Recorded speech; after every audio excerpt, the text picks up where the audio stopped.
तो फाइनली ढूंढ ही लिया आपने। हाँ, मुझे उम्मीद थी आप ढूंढ लोगे। आज की इस वीडियो में मैं आपको बताऊंगा कक्षा 7 इतिहास हरियाणा बोर्ड की नई किताबें जो आई हुई है, हमारा भारत 2।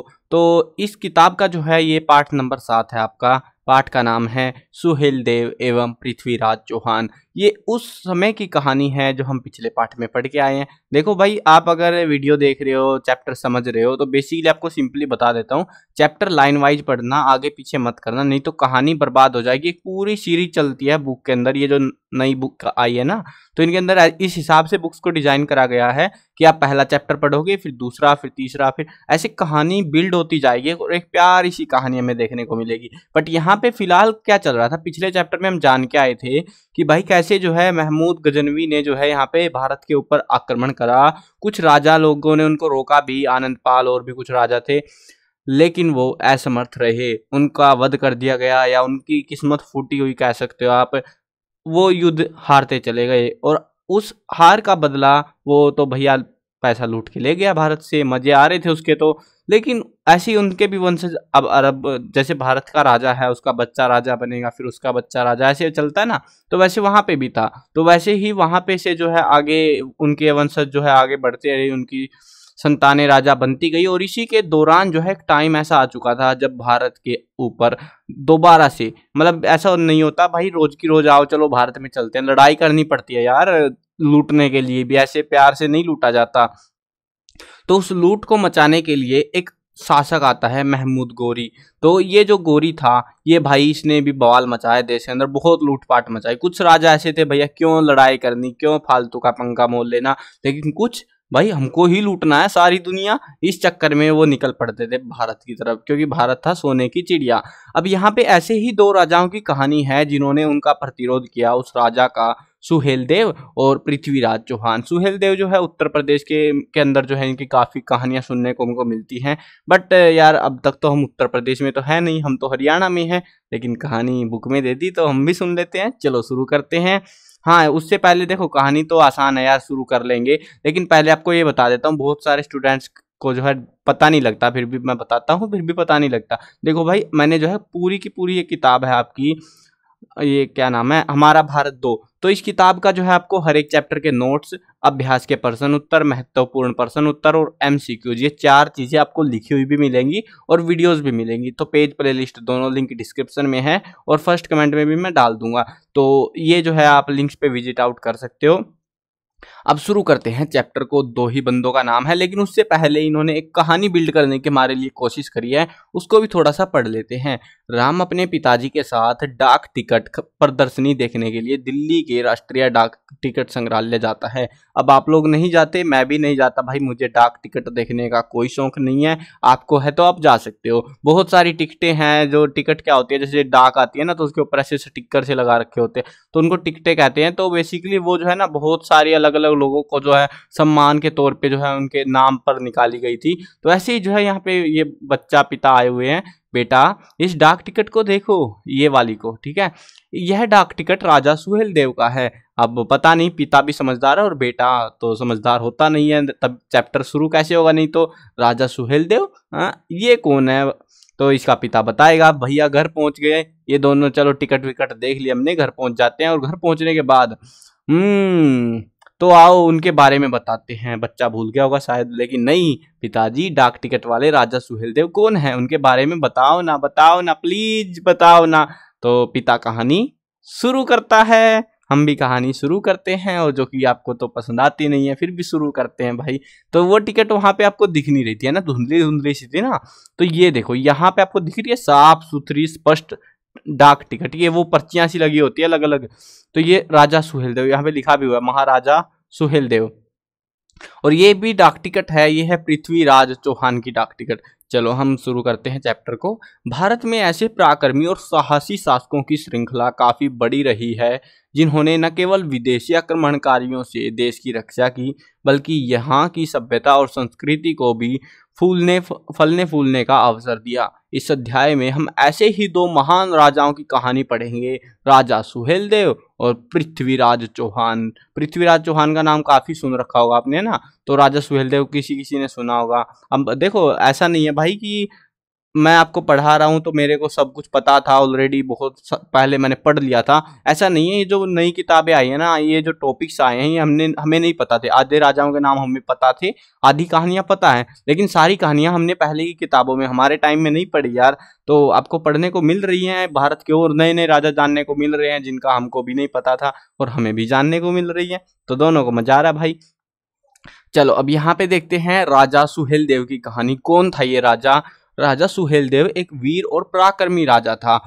अपने पिता परसनेजीत, भाई क्या नाम रखा पिता का भी, उसकी मृत्यु के पश्चात जो है 1027 ईस्वी में सुहेल देव बहराइच राज्य के राजा बने। अब बहुत सारे साम्राज्य थे अलग अलग, तो इन्हीं के बीच में जो है एक साम्राज्य हुआ करता था बहराइच नाम से, तो वहां का ये राजा बना था। उसने अपने पिता द्वारा स्थापित बहराइच राज्य को और अधिक सुदृढ़ किया, मतलब अच्छा कर दिया। उसने राज्य के रक्षात्मक उपायों पर विशेष बल देते हुए सेना का पुनर्गठन किया। उसने 1027 से 1077 तक, यानी कि लगभग कितने साल हो गए भैया, घटा लो, लगभग 50 साल, आई थिंक 50 और 20 70, हाँ 50 साल के आसपास तक उसने राज करा। और राजा सुहेल देव ने महाराजा की उपाधि धारण की। अब ये जो महाराजा होते थे ना, ये क्या कौन लोग होते थे? ये वो लोग होते थे जो किसी दूसरे राजा की सल्तनतों पे कब्जा करते, और वहां पे जो है ऐसी बहुत सारी रियासतें उनकी हो जाती छोटी छोटी सी, जिन पे कब्जा कर रखा होता था। तो उनके लिए वो क्या होते थे? महाराजा होते थे, क्योंकि वो वहां पे भी राजा होते थे एक्चुअली में, जो थे ना वहां पे राजा लगाए हुए होते थे ऑलरेडी, लेकिन उन राजाओं का राजा ये होता था, इसीलिए ये महाराजा की उपाधि धारण कर लिया करते थे। अब कंफ्यूजन नहीं होगा ना भैया, ये भी राजा ये भी राजा, ऐसे बड़ा राजा कौन है? तो उस चक्कर में वो क्या करते, महाराजा बन जाते थे। राजा सुहेल देव ने अवध और उसके आसपास के विभिन्न क्षेत्रों को संगठित करके एक सुदृढ़ राज्य का निर्माण किया। ये क्षेत्र प्रशासनिक आधार पर 21 भागों में बांटे गए थे, जहां राजा सुहेल देव के सहयोगी उपराजा स्वतंत्र रूप से प्रशासनिक प्रबंध का कार्य करते थे, जिन्हें राजभर राजा भी कहा जाता था। क्या कहा जाता था? राजभर राजा, यानी कि ऐसे छुटकू मुटकू से बहुत सारे राजा थे, 21 भागों में बटा हुआ था ना, तो इसीलिए इसने महाराज बना होगा शायद से। राजा सुहेल देव ने अपने पराक्रम और बुद्धिमत्ता से राज्य की सीमाओं का विस्तार करते हुए गोरखपुर से सीतापुर, गोंडा, लखनऊ, बाराबंकी, उन्नाव व लखीमपुर तक अपने साम्राज्य को फैलाया। अब भाई देखो, आपको जगह नहीं पता कहाँ क्या कौन सी है ना, हमको भी नहीं पता, बस ऐसे आइडिया लगा लो कि देखो यूपी है ना, जो यूपी आधा सा यूपी जो एरिया है, उस एरिया से में इसकी सल्तनत थी, ठीक है, उससे आप आइडिया लगा लेना बस। तो क्या आप जानते हैं, एक फैक्ट देते हैं, और ये मेरे को पहली बार देखने को मिल रहा भाई, इस बुक में फैक्ट दे रखे हैं, वो एग्जाम में आते हैं, ठीक है, सो अच्छे से याद करना, आप छोड़ मत देना कि ये तो फालतू दे रखा है, ऐसी नहीं, ये एग्जाम में आते हैं, याद करने आपको ये चीजें। देखो, क्या आप जानते हैं राजा सुहेल देव का जन्म 990 ईस्वी यानी कि वसंत पंचमी के दिन में हुआ था। वह राजभर के नाम से प्रसिद्ध थे। इनके दो भाई थे, बहर देव और मल्ल देव। वे भी अपने भाई सुहेल देव की भांति वीर और साहसी योद्धा थे। देखो, ऐसे होता है ना कि भाई भाई सेम से ही होते, ज्यादा फर्क होता नहीं है। अगर तुम्हारी फैमिली में हथियार चलाना एक को आता है तो सबको आता है, अगर नहीं आता तो नहीं आता भाई, वो वैसा सही सीन होता है राजाओं के। जो कहानियां हम पढ़ते हैं ना कि राजा पराक्रमी था तो उसके बच्चे भी पराक्रमी होते हैं, देखो यहाँ पे तीनों भाई पराक्रमी थे। आज भी उत्तर प्रदेश के अवध और मैदानी भागों में राजा सुहेल देव की वीरता की कहानियां लोगों को सुनाई जाती हैं। जो बड़े बुजुर्ग हैं वो बच्चों को सुनाते हैं वो प्यारी प्यारी कहानियां, और हमने तो नहीं सुनी भाई, लेकिन फिर भी सुनाते हैं। वैसे मैं यूपी से नहीं हूँ, मैं तो हरियाणा से हूँ, फिर भी हमारी साइड नहीं सुनाते, ठीक है, आपकी साइड सुनाते हो तो बताना जरूर से। भारत सरकार ने राजा सुहेल देव पर डाक टिकट जारी करके उनके प्रति सम्मान व्यक्त किया था कि भाई उन्होंने देश की रक्षा के लिए, संस्कृति सभ्यता की रक्षा के लिए अपने बलिदान दे दिया, तो उसके यादगार में जो है भारत सरकार ने डाक टिकट उनके प्रति जारी किया था, उनका सम्मान देने के लिए। अब मेन कहानी शुरू होती है कि एक्चुअली में इस राजा को हम पढ़ क्यों रहे हैं। मतलब ऐसे तो बहुत सारे राजा थे, ऐसे एक वंश में कितने सारे राजा हुए हैं, तो हम इसी राजा को क्यों पढ़ रहे हैं ये भी जानने को मिलेगा। वो ही मेन होता है चैप्टर के अंदर। बाकी मैं बता दूंगा चैप्टर के अंदर जो है ना कौन कौन से टॉपिक हैं जो आपको जरूर करने हैं, बाकी करो ना करो वो आपकी इच्छा होती है, वो जरूर करने होते हैं, वो एग्जाम में आने की बहुत हाई प्रोबेबिलिटी रहती है। चलो, 1000 ईस्वी से लेकर 1027 तक महमूद गजनवी ने, अब ये महमूद गजनवी वही बंदा है जो पिछले चैप्टर में आया था और बहुत सारे राजाओं को टपका के गया था। अब उसने जो है भारत में इस्लाम के प्रचार के उद्देश्य से 17 बार हमले करे। भाई टिकने वाला बंदा नहीं था ये पूरी जिंदगी लगा रहा, भाई बूढ़ा हो गया, मर गया, लेकिन हमले करने नहीं छोड़े। 17 बार इसने हमले करे थे भारत पे, ताकि भारत की जमीन को ये हथिया सके या भारत में इस्लाम धर्म का प्रचार कर सके, भारत से सोना चांदी हीरे जवाहरात लूट सके, कुछ भी मकसद रहे हो। लेकिन इसने इतनी लड़ाइयां करी भाई, क्या ही बोले। वह मथुरा, थानेसर, कन्नौज, सोमनाथ के अति समृद्ध मंदिरों को तोड़ने में सफल रहा। सोमनाथ की लड़ाई में, ये लड़ाई तो पिछले चैप्टर में डिस्कस भी हुई थी।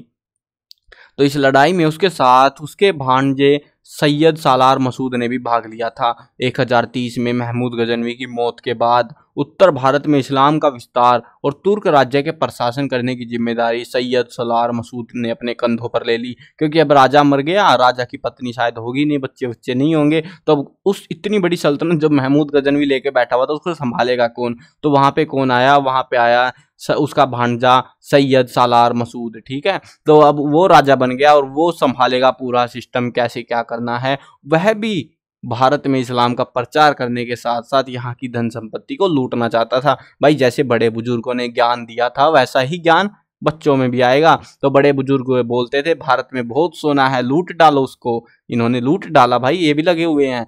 उसने दिल्ली के आसपास के क्षेत्रों को जीतने के लिए हमले कर दिए। यहाँ उसका सामना हुआ राय महिपाल, राय हरगोपाल नामक दो स्थानीय प्रशासक। स्थानीय प्रशासक होते छोटे छोटे जो राजा होते, जैसे आपका कोई जिला है, जैसे मैं पानीपत से हूँ या कोई कैथल से, जींद से, जहां से भी है, ऐसे वो स्थानीय राजा होते हैं। वहां पे पहले के टाइम में ऐसे छोटे छोटे बहुत सारे राजा हुआ करते थे। लेकिन मसूद ने इनकी सेना को हरा दिया। मसूद भाई ऐसा कमजोर बंदा थोड़ी ना था, इतनी बड़ी मतलब जो पिछले चैप्टर में पढ़ के आए थे, वो जो राजा था उसके पास कितनी बड़ी सेना थी, तो वो सेना कहाँ जाएगी, उस अगले राजा के पास जाएगी बेसिकली।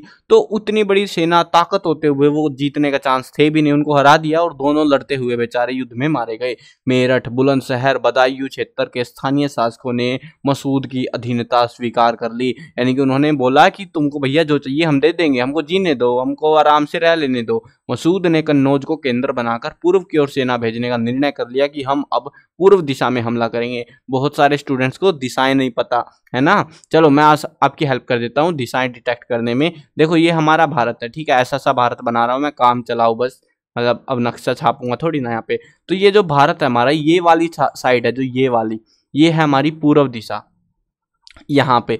तो यहाँ से वो आ रहे थे, यहाँ से आ रहे थे वो लोग, इधर वाली साइड से दिख रहा है, मार्कर दिख रहा होगा आपको, यहाँ से आ रहे थे।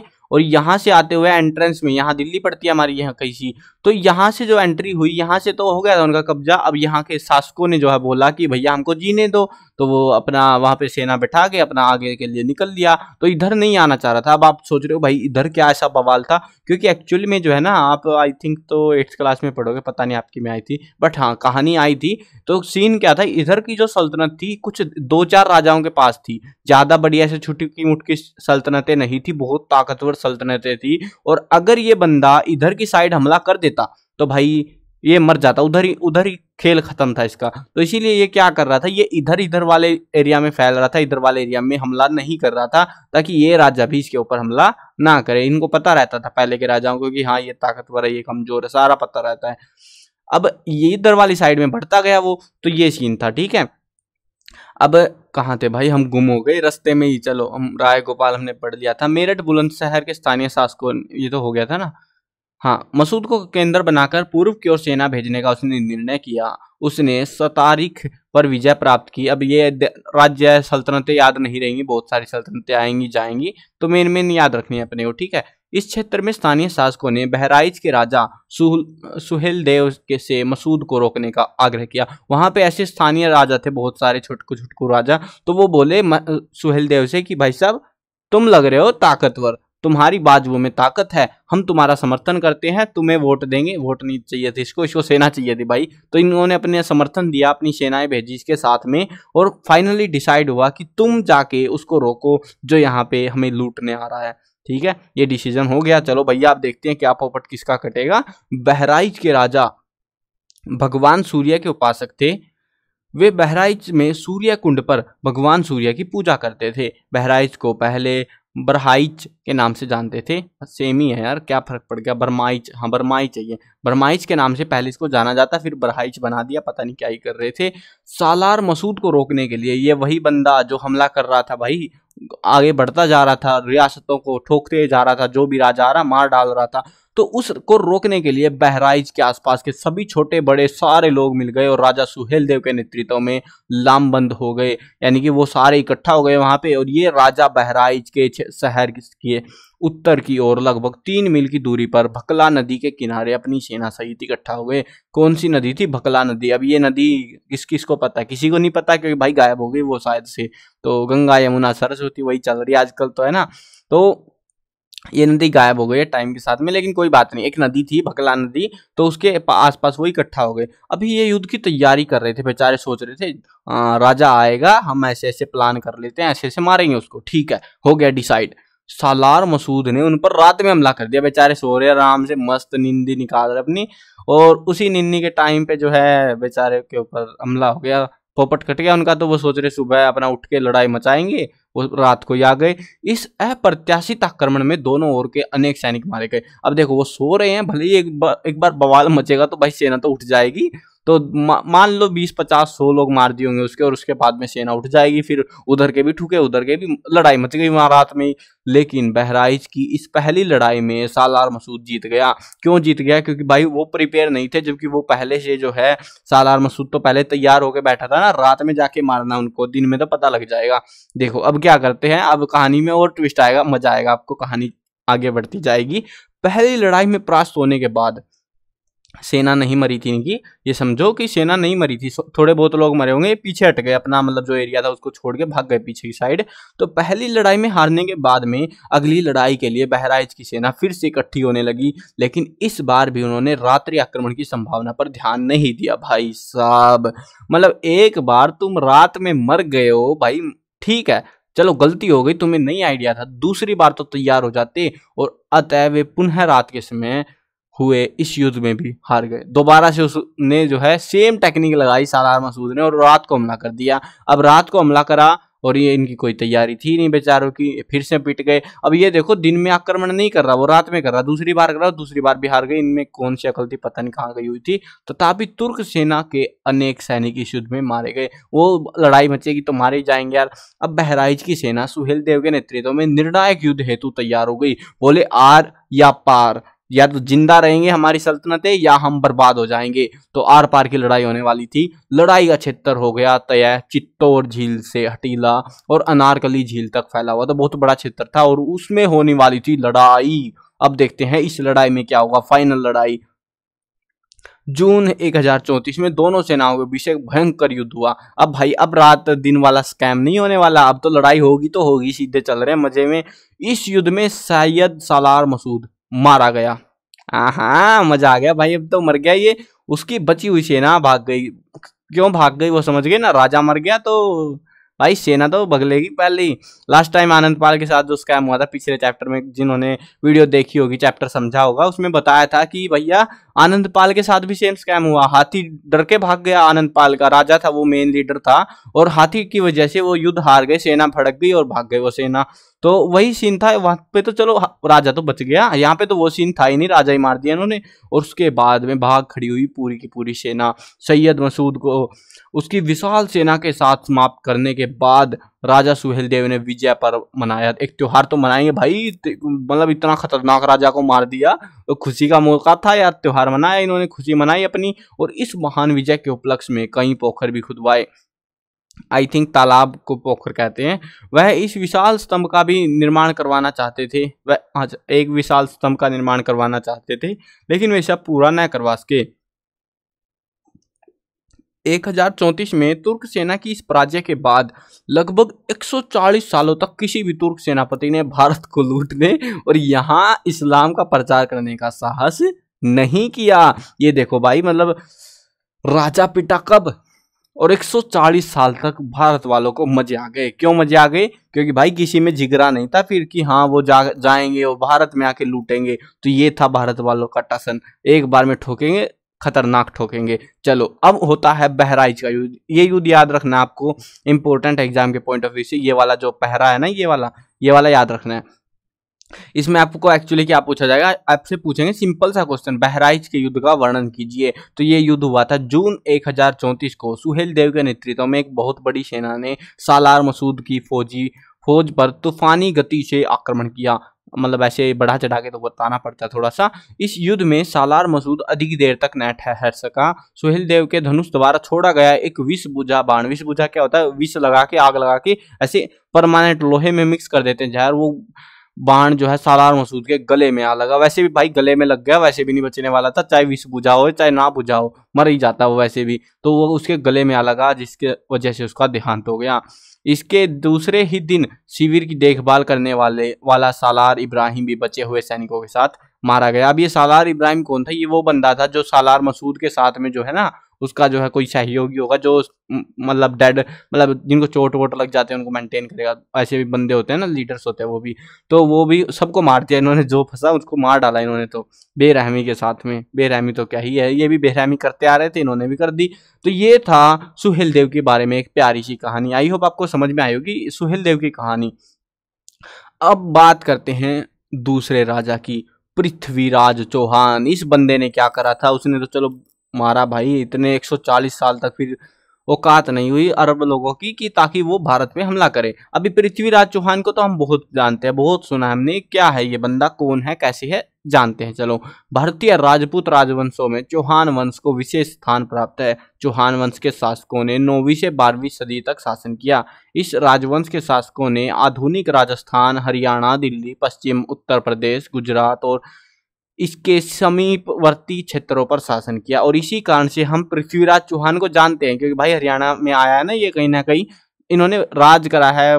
आगे से आगे कहानियां बढ़ती चली जाती है, सुनने को मिलती हैं। लेकिन सुहेल देव इधर वाली साइड था नहीं, अपनी साइड में, वो उत्तर प्रदेश वाली साइड में था। सो उसके बारे में हमें नहीं पता, वो उधर वाले लोगों को पता होगा ज्यादा। प्रारंभिक काल में इनकी राजधानी शाकंभरी यानी कि सांभर झील थी। इसके बाद अजमेर को राजधानी बनाया गया। मतलब इनके टाइम में मेन राजधानी क्या बन गई थी? अजमेर, जिसके कारण इन्हें अजमेर के चौहानों के रूप में जाना जाने लगा। इस राजवंश के संस्थापक का नाम था राजा वासुदेव चौहान। मतलब इस वंश की स्थापना किसने करी थी? चौहान वंश की राजा वासुदेव चौहान ने। इस वंश के प्रमुख शासक थे विग्रह राज प्रथम, जो कि इन्होंने टाइम पीरियड भी दे रखा बकायदा कि इस साल से इस साल तक इन्होंने राज किया। फिर आए गोविंद राज प्रथम, फिर आए विग्रह राज द्वितीय, फिर विग्रह राज तृतीय, फिर विग्रह राज चतुर्थी, पंचमी, सब आगे क्या पृथ्वीराज चौहान। इतनी वंश, मतलब इतने सारे राजा बीतने के बाद आए थे पृथ्वीराज चौहान। मतलब एक स्टेबल सिस्टम बना चुके होंगे आई थिंक ये पहले से ही। चौहान वंश के महान और अंतिम शासक थे पृथ्वीराज चौहान तृतीय, जिन्होंने दिल्ली के आसपास अपने पराक्रम से चौहान वंश के महान साम्राज्य की स्थापना की थी। पृथ्वीराज चौहान को राय पिथौड़ा भी कहा जाता है। पूछ सकते हैं क्या कहा जाता है? राय पिथौड़ा। इनका जन्म 1165 ईस्वी में हुआ। यह अजमेर के शासक सोमेश्वर और कमला देवी के बेटे थे। उन्होंने बाल्यकाल में ही युद्ध विद्या सीख ली थी। देखो राजा का बच्चा है भाई, लड़ाई करनी आनी चाहिए, बाकी कुछ आए ना आए, तो लड़ाई सीख ली थी इसने। पृथ्वीराज चौहान ने बिना किसी हथियार के शेर को मार गिराया। भाई साहब क्या खतरनाक बंदा रहा होगा यार, शेर को मार दिया इस बंदे ने, वो भी बिना हथियार के, जिसके कारण उसे अजमेर का शेर भी कहा जाता है। ये जो है ना सेम जो है आई थिंक महाराणा प्रताप की भी एक स्टोरी है, मजेदार कहानी है, आने वाली क्लासेस में पता लगेगा उसके बारे में आपको, मस्त कहानी है। तो उसमें भी जो है ना उस बंदे ने शेर को मार डाला था। ये आई थिंक दूसरा केस था जो मैंने पढ़ा है जिसने शेर को मारा था, एक पृथ्वीराज चौहान ने और एक महाराणा प्रताप ने। बिना हथियार कैसे मार देते हैं भाई, कैसे कि कहाँ से आता है इतने लेवल का जिगरा। उसे पृथ्वीराज तृतीय के नाम से भी हम जानते हैं। चलो अभी बढ़ते हैं आगे राज्याभिषेक के बारे में। देखो यहाँ पे ऐसे करते हैं, डिजाइन बनाते हैं, राज्याभिषेक है ये ऐसे लिख रखा है, यहाँ पे ऐसे है साम्राज्य विस्तार के बारे में। तो राज्याभिषेक की कहानी जानते हैं।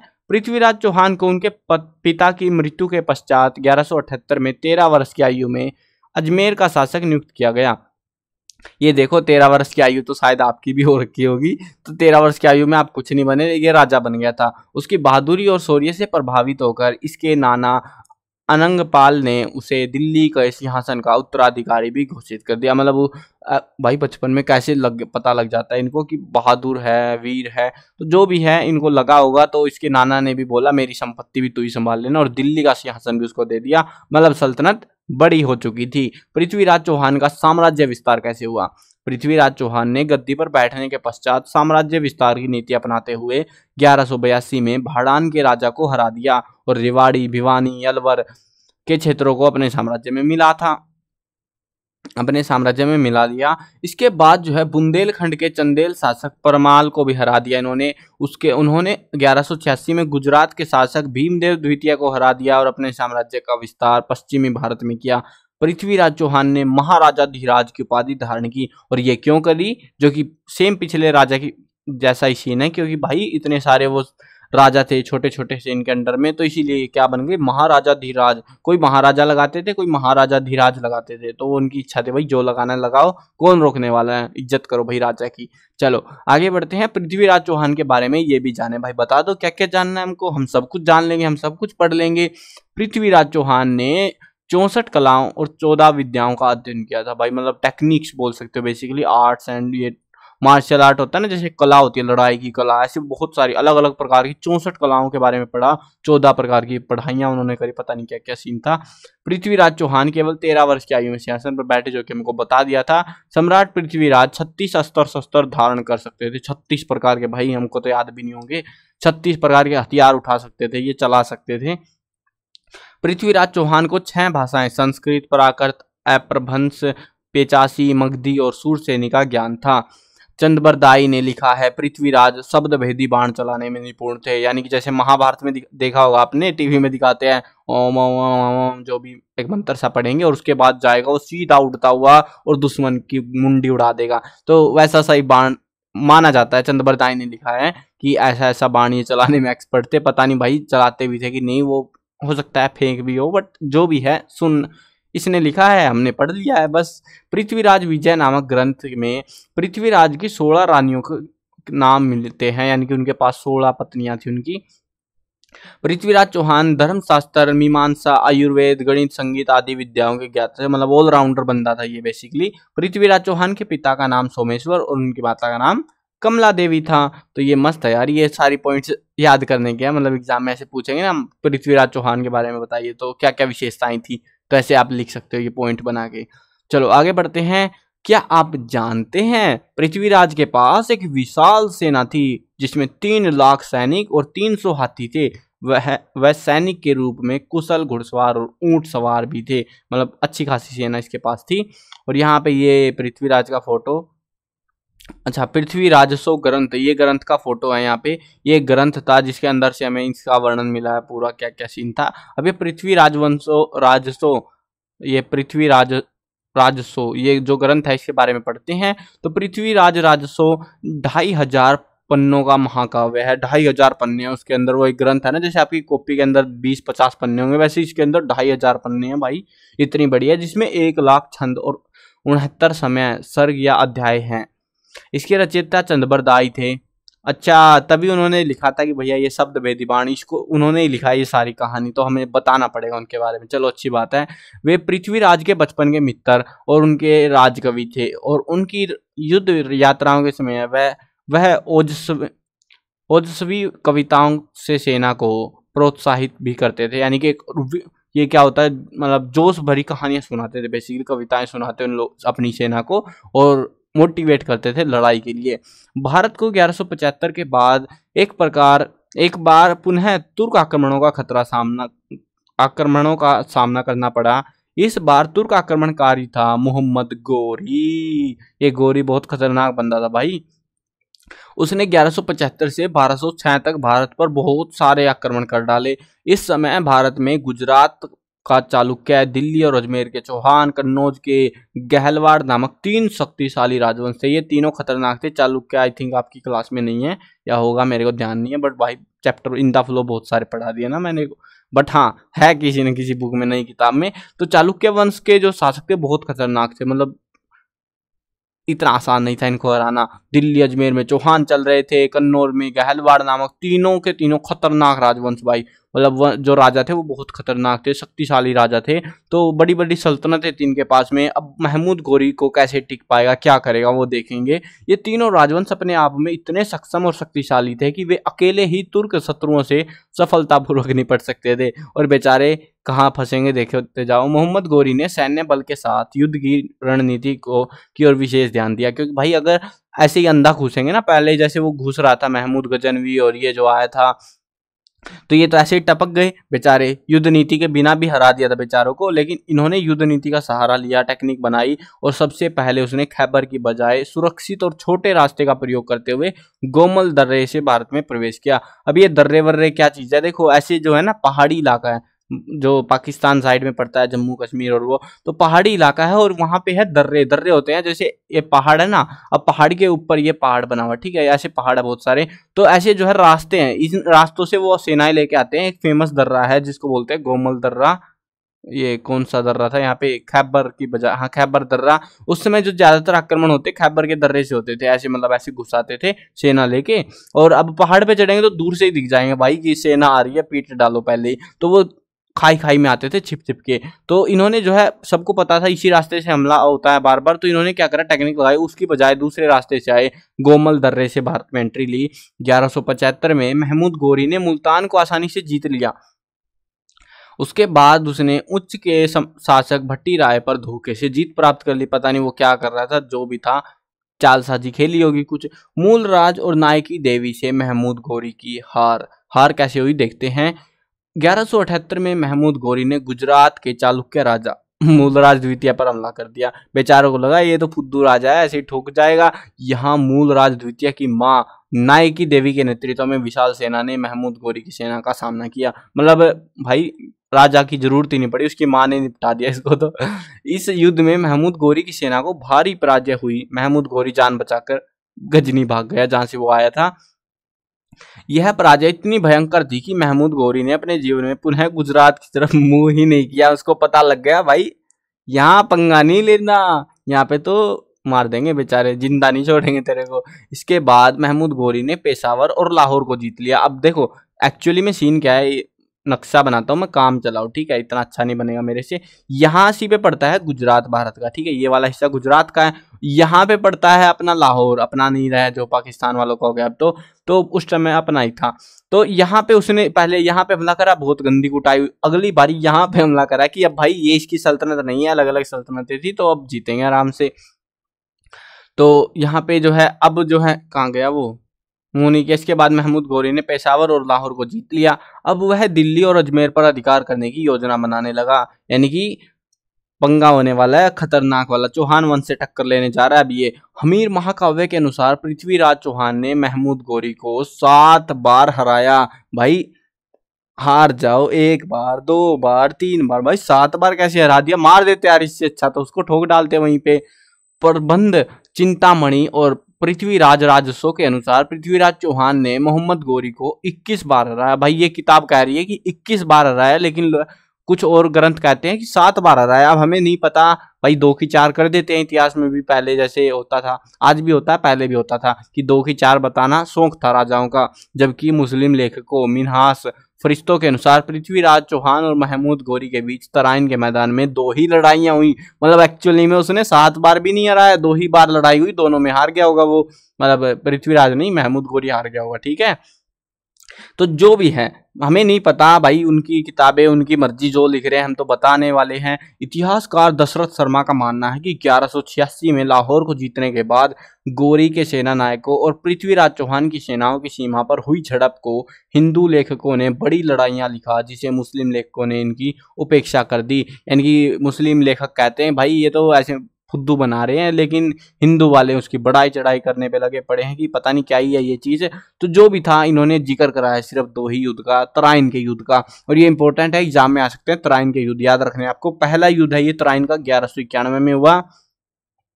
अब ये कैसे युद्ध हुआ जानते हैं। तो 1190 की बात है। 1190 में मोहम्मद गोरी ने दिल्ली की ओर बढ़ना आरंभ किया। उसने पृथ्वीराज के सीमांत क्षेत्र, जो कि भटिंडा पड़ता था पंजाब के अंदर, तो वहां पर उसने कब्जा कर लिया। जैसे एक तरीके से आप समझो कि जैसे उसकी बाउंड्री थी ऐसे कुछ, तो वो बाहर की साइड से आया और यहाँ पे आके बैठ गया, इस एरिया पे कब्जा कर लिया। अब एरिया में घुसेगा तो भाई राजा बोलेगा नहीं कुछ उसको, तो राजा ने बोलना शुरू करा। मगर पुनः कुछ दिनों के बाद पृथ्वीराज के सैनिकों ने गोरी के सैनिकों को वहां से भगा दिया। उसके एक साल के बाद 1191 में मोहम्मद गोरी ने अपनी सैनिक तैयारी के साथ दिल्ली विजय की योजना बनाई। अब की बार उसने ये प्लान नहीं करा कि भाई भटिंडा जाके आराम करेंगे, नहीं नहीं, अब की बार उसने प्लान किया कि यहाँ से सीधा एंट्री लेते हुए दिल्ली में अपनी दिल्ली सल्तनत की नींव रखेंगे। लेकिन उसी के दौरान हुआ क्या, दिल्ली से 80 मील दूर दोनों के बीच, दोनों कौन, मतलब पृथ्वीराज चौहान और जो मोहम्मद गोरी था, इन दोनों के बीच में जो है तरावड़ी, तराइन नाम की एक जगह है तरावड़ी में, तो वहां पे जो है भयंकर युद्ध हो गया, लड़ाई छिड़ गई उस चीज को लेके। भाई अब दूसरे की बाउंड्री में घुस के तुम कब्जा करने की सोच रहे हो तो वो जाने थोड़ी ना देगा। इस युद्ध में चौहान सेना ने अपनी पूरी ताकत दिखा दी और इस युद्ध में पृथ्वीराज चौहान के भाई गोविंद राय ने मोहम्मद गोरी पर हमला करके उसे घायल कर दिया। अब राजा घायल हो गया तो भाई राजा भागेगा अपनी जान बचा के, क्योंकि जान बचेगी तभी दूसरा युद्ध लड़ पाएगा ना। यदि उसके सैनिक उसको नहीं बचाते तो वह मृत्यु को प्राप्त हो गया होता। युद्ध में गोरी को बुरी तरह से पराजय हुई। गोरी की सेना जान बचाने के लिए भाग खड़ी हुई। गोरी के सैनिकों को सरहिंद तक खदेड़ दिया गया। सरहिंद होता है मतलब उनकी जो बाउंड्री थी ना, जो जहां तक वो उनकी लिमिट थी, तो वहां तक उनको बाहर पेल दिया गया। उसके आगे जो मुसलमानों का राज चल रहा था तो उससे आगे वो नहीं भेज सकते थे। पृथ्वीराज चौहान का कार्य पूर्ववर्ती शासकों से अधिक कठिन था, क्योंकि अरबों और महमूद गजनवी के आक्रमणों से भारत अपनी प्राकृतिक सीमाएं खो चुका था। प्राकृतिक सीमा यानी कि जो बाउंड्री लाइन थी ना, वो बर्बाद हो चुकी थी। वहां पे जो है अब अरब लोगों के कब्जे हो रखे थे। लाहौर के पूरे प्रदेश पर तुर्क मुसलमानों का कब्जा हो चुका था और भारत के तबर हिंद यानी कि जो भटिंडा का इलाका है उसी तक उसकी सीमाएं पहुंच चुकी थी। उसके आगे जो है अब इधर तो पृथ्वीराज चौहान था यहाँ पे, तो अब इसके इधर जो है मुसलमानों का राज चल रहा था पूरे एरिया में, जो बाहर का एरिया है, तो वहां पे कुछ भी गड़बड़ हो सकती थी। हो सकता था मुसलमान उनका समर्थन करते और उसकी की सेना को मार देते पृथ्वीराज चौहान की, तो उस चक्कर में वो आगे नहीं जा सकता था। और यही कारण था कि पहली लड़ाई में के युद्ध के बाद पृथ्वीराज चौहान एक सीमा तक ही गोरी का पीछा कर सकता था। अगर आगे उसको ऐसा छूट मिली होती ना कि भैया जहां तक जा सकता है, तो उसको जिंदा नहीं छोड़ता, वहीं मार के छोड़ता, चाहे कहीं भग जाता फिर वो। लेकिन उसकी लिमिटेशंस थी जिसकी वजह से वो आगे नहीं बढ़ पाया। अब उसी के अगले साल भाई बेइज्जती हो गई। अब मोहम्मद गोरी को क्या था, मोहम्मद गोरी को तो यार पिटाई मिली, मौत मिल गई होती, बस बच गई, तो इतनी खतरनाक दर्दनाक बेइज्जती को कैसे सहन करता। तो उसी के चलते हो गया दूसरा युद्ध। अगले ही साल टपक गया मोहम्मद गोरी। तराइन के पहले युद्ध में हारने के बाद मोहम्मद गोरी गजनी लौट गया। गजनी उन्हीं का क्षेत्र था, उन्हीं की सल्तनत थी, तो वहां चला गया। लेकिन वह अपनी अपमानजनक पराजय को नहीं भूल पाया। मोहम्मद गोरी अपनी पिछली पराजय का बदला लेने और भारत में अपना साम्राज्य स्थापित करना चाहता था, क्योंकि भारत तो भाई सोने की चिड़िया थी, सोना ही सोना, तो आएगा क्यों नहीं, वापिस आएगा। उसने अपनी सेना को इकट्ठा करके 1192 यानी कि एक ही साल बीता था, अगले ही साल जो भारत पर फिर से हमला कर दिया। और अब की बार गोरी की सेना में 1,20,000 सैनिक थे। पहले कम होंगे लेकिन अब की बार बहुत ज्यादा सैनिक लेके हमला करने आया था। पृथ्वीराज चौहान को जब यह बात पता चली तो वह भी अपने अधीनस्थ राजाओं की सहायता से तराइन के मैदान में मुकाबला करने के लिए आ खड़ा हुआ। भाई तराइन का क्षेत्र था, वहीं पे वापस दूसरी लड़ाई होनी थी, क्योंकि वो खुला इलाका था तो वहीं पे लड़ाई हो सकती थी। मोहम्मद गोरी ने रणनीति बनाकर सुबह सुबह राजपूतों के शिविर पर उस समय हमला कर दिया जिस समय सैनिक अपने नित्य कार्य से निवृत्त हो रहे थे, यानी कि वो फ्रेश होने गए हुए थे बेचारे सैनिक इनके पृथ्वीराज चौहान के, और उसी टाइम पे उन्होंने हमला कर दिया, तो बेचारे हगते ही रह गए और मारे गए वहां पे। गोरी की सेना ने 5 भागों में बांटकर हमला गोरी ने सेना को 5 भागों में बांटकर हमला किया। यानी कि ऐसा होता है ना, जैसे सेना यहाँ पे डेरा डाल रही है तो ये ऐसे पूरी चारों तरफ से तुमको घेर लिया गया है, अब सरेंडर कर दो या मर जाओ। सरेंडर तो नहीं करवाएंगे, मार देंगे। इस युद्ध भी यह इस बार भी राजपूत वीरता के साथ लड़े, लेकिन उनकी पराजय हो गई। क्यों पराजय हो गई? क्योंकि भाई वो तैयार नहीं थे उस मौके के लिए, उस टाइम की लड़ाई के लिए। मोहम्मद गोरी द्वारा पृथ्वीराज चौहान को पकड़कर उसकी हत्या कर दी, क्योंकि अगर जिंदा छोड़ते तो क्या पता वापिस ये, जैसे गोरी वापिस आ गया तो ये भी वापिस आ सकता था, तो उसको मार ही दिया गोरी ने ताकि चांस ही ना बचे। इस विनाशक युद्ध के परिणाम स्वरूप भारत में दिल्ली सल्तनत की स्थापना हो गई। तो दिल्ली सल्तनत की स्थापना जो उसका लक्ष्य था कि हाँ मुझे ये चाहिए, तो वो स्थापना तो हो गई। लेकिन भाई स्थापना तो होने से क्या होता है जब जनता उनका समर्थन नहीं करेगी। तो हाँ वही हुआ था। तराइन के दूसरे युद्ध में पृथ्वीराज चौहान पर विजय प्राप्त करके 1194 यानी कि 2 साल के बाद में मोहम्मद गोरी ने कन्नौज के शासक जयचंद राठौड़ को चंदावर के युद्ध में हरा दिया। अब ये देखो मेन लीडर था इधर के एरिया में, वो था पृथ्वीराज चौहान। अब वो हार चुका है तो बाकी छुटरू मुटरू राजा है वो सारे हारते जाएंगे। वही हुआ, इसने धीरे धीरे करके बाकी राजाओं को हराना शुरू करा। मोहम्मद गोरी और उसके सेना नायकों कुतुबुद्दीन ऐबक, बख्तियार खिलजी को भी भारतीय शासकों के कड़े प्रतिरोध का सामना करना पड़ा। अब कोई वैसे तो है नहीं भाई, आ जाओ तुम बाहरी आक्रमणकारी हो, चलो मैं तुम्हें अपनी सल्तनत दे देता हूँ, चलो मजे लो तुम, ऐसे कोई नहीं होता भाई। अब मतलब ये वही काम हो गया जैसे आपके घर पे कोई कब्जा करने आ रहा है और आप बोलते हो भाई रह ले कोई दिक्कत नहीं है, हम कहीं और चले जाएंगे, तो ऐसा नहीं होता ना।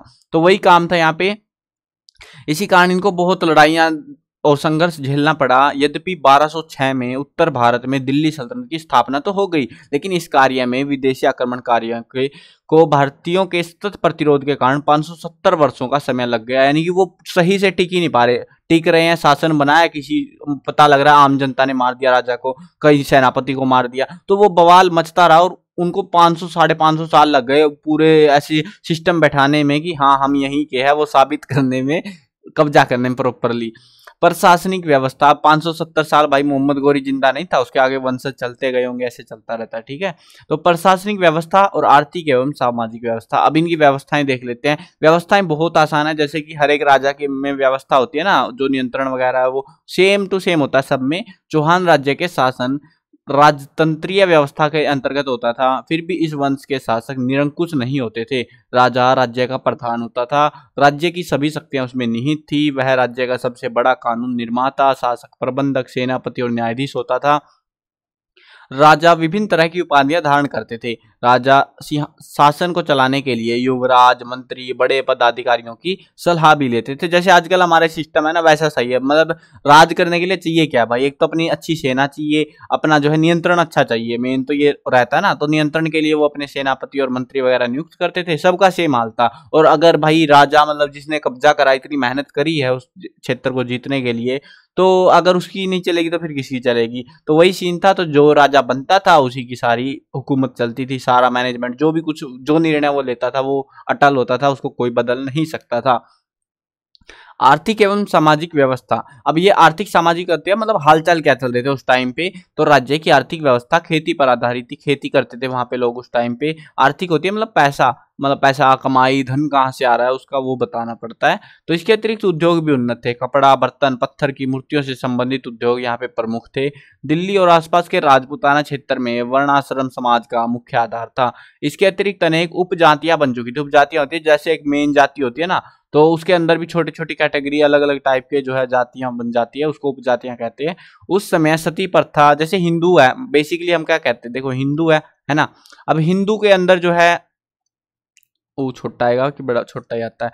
तो हिंदू के अंदर जो है यहाँ पे बहुत सारी अलग अलग जातियां होती है फिर है ना। तो वैसा सही हाल होता है, उसी को कहते हैं हम उपजातियां। तो उस समय जो है सती प्रथा और जौहर प्रथा समाज में प्रचलित थी। सती प्रथा और जौहर प्रथा क्या थी, देखो बेसिकली आसान है, कोई मुश्किल नहीं है, बट हाँ बता देता हूँ आपको, एग्जाम में नहीं आएगी, ठीक है, बस पता होना चाहिए। देखो जौहर प्रथा होती है आग में जल के मरने को, हम दोनों प्रथाएं सेम है, सती प्रथा भी और जौहर प्रथा। जौहर प्रथा में क्या होता है, जिंदा जो है ना, अगर पति मतलब जो है स्त्रियां अपनी इज्जत बचाने के लिए जौहर कर देती थी, राजस्थान के एरिया में ज्यादा होता था, तो वो जो है ना आग में, जलती हुई आग में जो है कूद जाती थी, अपने प्राण त्याग देती थी। सती प्रथा के अंदर क्या था, अगर किसी महिला के पति की मृत्यु हो जाती है तो वो जो है पति के साथ जिंदा जला दी जाती है। तो सेम टू सेम है कंसेप्ट, ये ज्यादा फर्क है नहीं इसमें। इसमें अपनी इच्छा से जल रही है, इसमें जबरदस्ती जलाया जा रहा है, बस इतना फर्क है, ठीक है। तो ये उस समय प्रचलित थी। और इसके बाद में आता है स्थापत्य कला एवं ललित कला। ये जो है कुछ सिक्के दिखा रखे हैं हमको पृथ्वीराज चौहान का, यहाँ पे फोटो बना हुआ है उनका और यहाँ पे लिखा हुआ पृथ्वीराज चौहान, ठीक है। ये यहाँ पे इन्होंने किला भी बनवाया था अजमेर के अंदर, तारागढ़ किला कहते हैं इसको। तो ये जो है हमारा लास्ट पॉइंट बच गया चैप्टर में, स्थापत्य कला एवं ललित कला, यानी कि स्थापना वगैरह वो क्या निर्माण वगैरह करवाया उन्होंने वो बताएंगे। पृथ्वीराज चौहान एवं राजपूत शासकों ने अपने राज्य की सुरक्षा के लिए विभिन्न भागों में किलों का निर्माण करवाया, जिसमें राय पिथौरा, दिल्ली, अजमेर, झांसी का किला प्रमुख माने जाते थे। शासकों द्वारा भवन निर्माण कला को प्रोत्साहन दिया गया, इससे स्थापत्य कला और मूर्ति कला का भी विकास हुआ। इसी कारण इस युग को भारतीय सभ्यता संस्कृति के इतिहास में एक विशेष स्थान प्राप्त है, ठीक है। तो ये था आपका इस चैप्टर के अंदर। आई होप आपको चैप्टर समझ में आ गया होगा। प्रश्न उत्तर वगैरह वो आपको अलग वीडियो में मिलेंगे और आप जो है चेकआउट कर सकते हो कमेंट में, और जो है डिस्क्रिप्शन में मैं लिंक वगैरह दे दूंगा आपको इन चीज़ों के, तो वहां से आप बाकी के जो टॉपिक्स हैं उनकी वीडियोस भी देख सकते हो। चलो वीडियो खत्म करते हैं। मैं कवर करने वाला हूं क्लास 1 से लेके 12th तक सभी सब्जेक्ट की वीडियोस, हिंदी मीडियम और इंग्लिश मीडियम दोनों में होने वाली है। तो सब्सक्राइब करो, साथ में घंटी दबाओ ताकि कोई भी अपडेट आए आपको बिल्कुल टाइम से मिल जाए।